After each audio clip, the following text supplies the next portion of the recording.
कहानी शुरू होने से पहले मेरे YouTube चैनल उर्दू चलतरंग को सब्सक्राइब करके बेल नोटिफिकेशन को ऑन कर दें ताकि आपको तमाम चैनल अपडेट्स मिलती रहें। प्लीज़ वीडियोस को लाइक भी किया करें, मेरी वीडियोस को ज़्यादा से ज़्यादा शेयर भी करें। उफ, क्या मुसीबत है! आखिर क्या चीज़ हो तुम? तुम्हें सुकून नहीं क्या? अपना मुंह बंद नहीं रख सकती? तुम तो बबल की तरह मेरे साथ चिपक कर रह गई हो। अली थोड़ी देर पहले ही ऑफिस से लौटा था और आते साथ ऑनलाइन हो गया था। अली को ऑनलाइन देखकर फरीहा ने सवालों की बौछार कर दी। हेलो, कैसे हो? किधर हो? ऑफिस से आ गए हो? आज का दिन कैसा गुजरा? तुमने खाना खाया? पहले ही गर्मी ने अली का बुरा हाल किया था और ऊपर से रहती कसर फरीहा ने पूरी कर दी थी। अली तो जी भरकर बेजार हो गया था और नतीजा सारा नस्ला फरीहा पर उतर गया था। फरीहा बुत बनी होंकों की तरह मोबाइल हाथ में लिए बार बार अली के मैसेज पढ़ रही थी।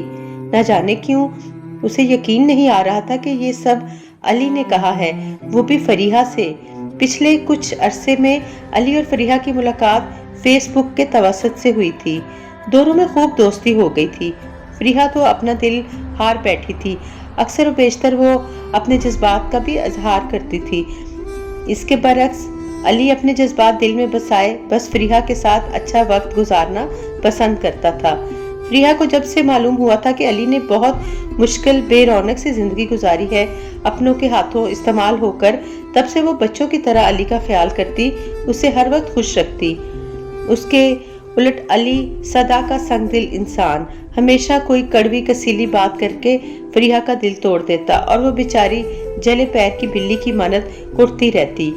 आज मौसम बहुत खुशगवार था, बारिश हो रही थी और फरीहा पिछले 3 घंटों से अली का इंतजार कर रही थी कि कब वो आए और बात हो सके। अली ने तो फरीहा के तमाम मंसूबों पर पानी फेर दिया था। अब फरीहा गुस्से से लाल पीली हो रही थी और सोच में गुम थी। क्या मोहब्बत करना जुर्म है?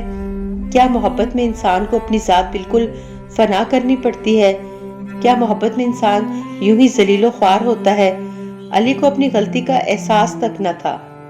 फरीहा, जिसे प्यार से अली फरी कहता था, अपने दिल में महूम सी उम्मीद लिए हुए थी कि शायद अली को ख्याल आ जाए और वो माफी मांग ले। इस बात को तकरीबन 4 घंटे हो चुके थे और अली ने राब्ता नहीं किया था। फरी की तमाम उम्मीदें चकनाचूर हो गई थीं। अली की बेतनाई से फरी बहुत दिल बर्दाश्त थी और सोच रही थी कि हर दफा ये मुझे जलील करता है, बस अब बहुत हुआ, मैं और नहीं सहूंगी। आखिर ये खुद को समझता क्या है? क्या मेरी अपनी कोई इज्जत नहीं? क्या मैं ऐसे ही इसके हाथों हमेशा जलीलो ख्वार होंगी? फरी अपने जज्बात और सोच के दरमियान फंस गई है। उसे कुछ समझ नहीं आ रहा कि क्या करे। फिर अली को उसकी बेतनाई की खूब सजा देने का सोचा और उसने I miss you so much SMS लिखकर अली को भेजा। फौरी से जवाब आया, मी टू। फरीहा का दिल बाग बाग हो चुका था। उसने सोचा कि सच्ची मोहब्बत जहाँ भी होती है वहाँ बेतनाई नहीं, बेतबारी मोहब्बत खत्म करती है। उसे अपनी सच्ची मोहब्बत की पासदारी करनी है, मोहब्बत किए जाना है। मोहब्बत है कारोबार नहीं कि इसमें अपना फायदा सोचा जाए।